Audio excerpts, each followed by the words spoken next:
베이징에서 중국 소식 전해드리는 베이징뷰 손일선입니다. 한국과 중국이 경제적으로 아주 밀접하게 연결되어 있다는 것은 다시 강조할 필요가 없을 만큼 다들 잘 알고 계실 텐데요. 하지만 몇 년 전부터는 미중 갈등으로 디커플링이다, 신냉전이다 하면서 과거보다는 이 한국과 중국의 거리가 멀어지고 있는 것도 사실입니다. 그래도 여전히 국내 투자자분들 중에 이 물 건너 대륙의 소식 꼼꼼히 챙기시는 분들 꽤 계신 걸로 알고 있습니다. 여전히 중국의 움직임이 한국 증시에 즉각적으로 영향을 주는 경우가 많아서가 아닐까 싶은데요. 특히 이 한국 기업들 중에 중국 비중이 큰 기업들이 많다 보니까 중국발 호재나 악재가 있으면 관련 기업 주가가 출렁출렁 하는 경우가 꽤 있습니다. 이렇다 보니까 아예 중국 영향을 많이 받는 기업들을 중점적으로 투자하는 ETF도 있더라고요. 이름부터 이 중국 소비 테마 ETF라고 해서 중국에서 이 돈 좀 버는 기업들을 모아놨습니다. 예를 들어 한때 중국인들이 이 줄 서서 사던 한국 화장품 회사 아모레나 LG 생활건강 이런 게 포함되어 있고요. 또 중국에서 잘 팔리는 임플란트, 보톡스 회사라던가 한류 열풍으로 인해서 이 대륙에서 엄청난 인기를 얻고 있는 스타들을 보유하고 있는 엔터사들도 ETF 종목 리스트에 들어가 있습니다. 아무튼 다시 본론으로 돌아가서 이 중국 뉴스가 종종 국내 기업 주가에 영향을 미치는 것과 관련해 최근에도 이 재밌는 사례들이 몇 개 있어서 여러분들과 함께 공유해 보고자 합니다. LG 디스플레이 많이들 아실 텐데 이 한국을 대표하는 디스플레이 기업입니다. 이 기업 주가 그래프를 보시면은 한 2년 전부터 계속 이 주가가 내리막 추세에 있습니다. 주가가 계속 떨어지는 데는 수많은 이유가 있겠지만 이 중국도 그 큰 원인 중 하나로 꼽힙니다. 중국 디스플레이 기업들이 막 저가 공세로 시장을 파고드니까 경쟁이 치열한 LCD 사업 이런 곳의 수익성이 아주 크게 악화가 됐다고 합니다. 이 때문에 LG 디스플레이는 지난해 2조 원이 넘는 영업 손실을 내면서 사상 최대 적자를 기록했습니다. 이처럼 중국에 치여서 힘을 못 쓰던 LG 디스플레이 주가가 최근 며칠 전 중국 덕분에 급등을 하는 사건이 벌어졌습니다. 뉴스 보신 분들도 계시겠지만 지난 12일에 이 시진핑 주석이 광둥성 광저우에 있는 LG 디스플레이 공장을 깜짝 방문을 했습니다. 이 소식이 13일날 공개가 되면서 LG 디스플레이 주가가 이날 장중한때 7%가 넘게 올랐고 종가도 전일 대비 5.12%가 오른 채 마감이 됐습니다. 실적 개선 기대감 등도 복합적으로 작용을 하긴 했겠지만 역시 주가 급등의 단초는 이 시 주석의 공장 방문 소식이라는데 별다른 이견이 없는 것 같습니다. 그런데 이렇게 의문을 던지시는 분들도 계실 수 있을 것 같습니다. 시진핑 주석이 공장 한번 방문한 게 그렇게 대단한 호재냐? 시진핑도 다른 나라 국가 원수들과 마찬가지로 여기저기 국내 현장 시찰을 많이 다니는데요. 그런데 2013년 국가주석에 취임한 이후 공개적으로 한국 기업 현장을 찾은 건 이번이 처음이라고 합니다. 삼성이나 현대차 공장도 방문한 기록이 전혀 없습니다. 그래서 LG도 깜짝 놀랐다는 후문인데요. 중국도 이번 시 주석의 행보에 나름 의미를 부여하려고 했는지 이 관영 신화통신이 시 주석이 하얀 가운을 입고 LG 디스플레이 생산 시설을 둘러보는 사진을 홈페이지 상단에 배치하기도 했습니다. 시진핑의 이 절대 위상은 여러분들도 잘 아시죠? 그래서 이 시 주석의 LG 공장 방문 이후 중국 IT 기업들이 LG 디스플레이의 주문을 크게 늘릴 수 있다 이런 관측이 나오고 있습니다. 물론 LG 디스플레이가 당장 가시적인 성과를 얻기는 힘들겠지만 일단 중국이 LG에 대해 상대적으로 우호적인 감정을 가지고 있다 이런 메시지는 충분히 전달이 된 것 같습니다. 국내 언론들도 시 주석의 공장 방문 이후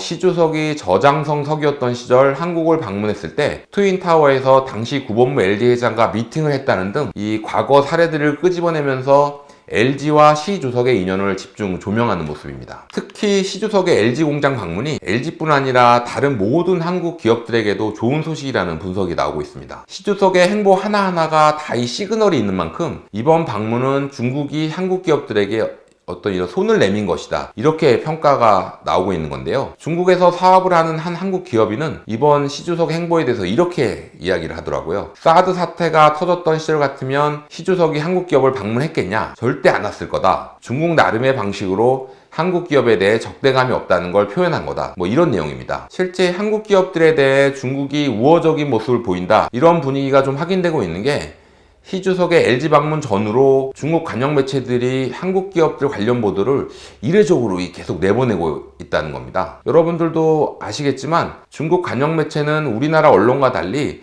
중국 공산당 정부와 사실상 한 몸입니다. 중국에서 기자가 되려면 시진핑 사상에 대한 시험을 쳐서 합격을 해야 기자증이 나옵니다. 그래서 관영 매체 보도에는 당국의 의중이 고스란히 담겨 있습니다. 보도 순서, 횟수, 이런 건 물론 사진의 크기, 기사 분량 등이 모두 철저하게 계산돼서 결정이 되는 겁니다. 제가 한 중국 기업을 방문했을 때인데요. 그 기업 관계자가 자랑하듯이 이렇게 이야기를 합니다. 우리 회사가 어떤 관영 매체에 어떤 면에 얼만큼의 분량으로 기사가 나왔다. 이게 중국 기업 입장에서는 우리는 공산당이 알아주는 회사다. 이런 최고의 훈장 같은 겁니다. 이런 관영 매체가 최근 연달아 한국 기업 이야기를 이렇게 소개를 했는데요. 지난 4월 3일에 신화통신이 윤도선 CJ 중국 본사 대표 인터뷰를 내보냈습니다. 신화통신이 한국 기업 CEO를 이렇게 단독으로 인터뷰를 하는 것은 매우 이례적인 일입니다. 신화통신은 한국과 중국 경제는 밀접하게 연결되어 있는 만큼 중국은 CJ에게 중요한 시장이라는 윤 대표의 발언을 소개했습니다. 또 이 중국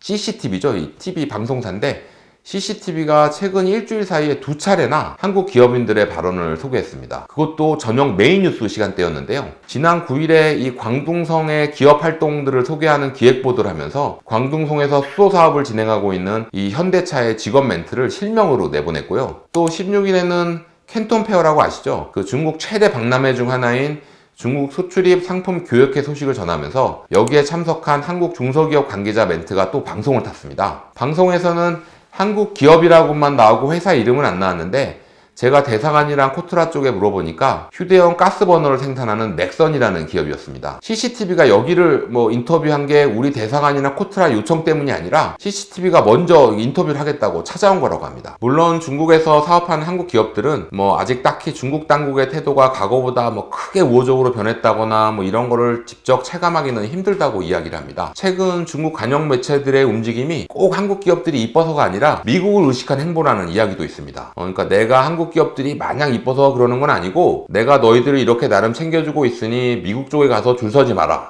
미국발 디커플링에 동조하지 말아라. 이런 무언의 경고를 담고 있다는 겁니다. 그래도 최근 이런 중국 모습 자체가 중국에게 한국 기업들이 꼭 필요하다는 의미도 담고 있는 거니까 앞으로 이 중국 비즈니스를 하는 한국 기업들에게 더 많은 좋은 소식이 들려오면 좋겠습니다. 또 어젠데요.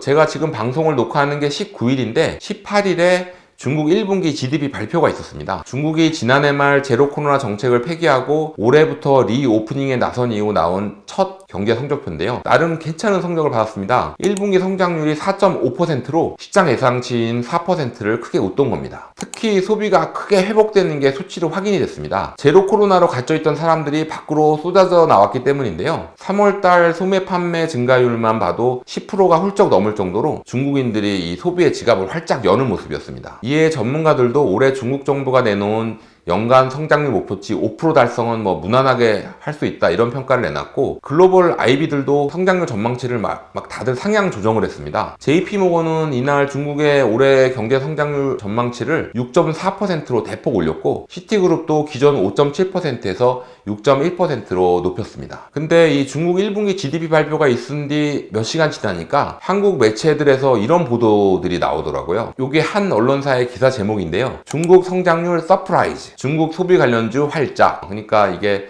중국의 소비가 회복되고 이 경제가 견조한 회복세를 보이면서 혜택을 볼 수 있는 한국 기업들 주가가 상승을 했다는 뉴스였습니다. 실제 중국에서 인기가 많은 후 브랜드 화장품을 만드는 LG 생활건강 주가가 이날 5% 넘게 올랐고 아무래도 7% 급등을 했습니다. 또 한국인들이 즐겨 찾는 면세점을 거느리고 있는 호텔 신라라든가 또 중국에서 이 MLB 브랜드로 큰 히트를 친 FNF 주가가 크게 오르는 모습이었습니다. 시진핑 주석의 행보나 중국 GDP 발표가 즉각적으로 한국 기업 주가에 영향을 주는 모습을 보면서 이 한국과 중국의 경제가 여전히 밀접하게 연결되어 있다는 생각을 다시 한번 하게 됐습니다. 물론 먼 훗날 미중 간 디커플링이 더 심해지면서 한국과 중국 간의 이 경제 거리도 크게 멀어지는 날이 올 수도 있겠지만 아직은 아니라는 생각입니다. 지금 당장 2023년에 국내 주식에 투자를 하고 계시는 이 우리 투자자분들이라면 여전히 이 중국이라는 변수를 무시하시면 안 될 것 같습니다. 오늘도 베이징뷰 시청해주신 여러분 감사합니다.